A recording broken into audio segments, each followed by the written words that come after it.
అందరూ నమస్కారం అండి. నేనండి నోరు విప్పితే చెప్తాడు అబద్ధాలు, అవి నమ్మినోడు కోలుకోవడానికి పట్టిద్ది దశాబ్దాలు. టీవీ నుండి ధర్మవరం దొరబాబుని మాట్లాడుతున్నా అండి. ఇక గుళ్ళో పంతుల అభిషేకం చేసి చేతిలో పెడతాడు కొబ్బరి చెప్ప. బాబో చెప్పే మాటలు నమ్మామంటే మనం అవుతాం ఎర్రి పప్ప.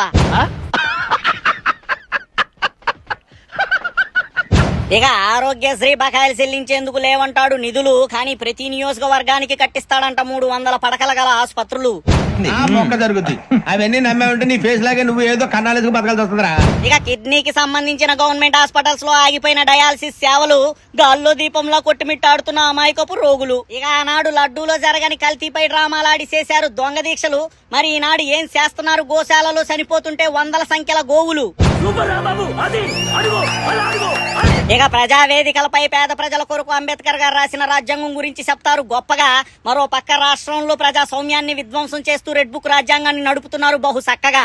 అంతేగా అంతేగా. ఇక ఎన్నికల ముందు సంపద సృష్టించి అమలు చేస్తా అన్నాడు ఇచ్చిన హామీలని. గెలిచాక అలవాటు ప్రకారం మాట మార్చి ఆ ప్రజలనే తిరిగి అడుగుతున్నాడు ఆ సంపద ఎలా సృష్టించాలో వచ్చి సోలో చెప్పమని.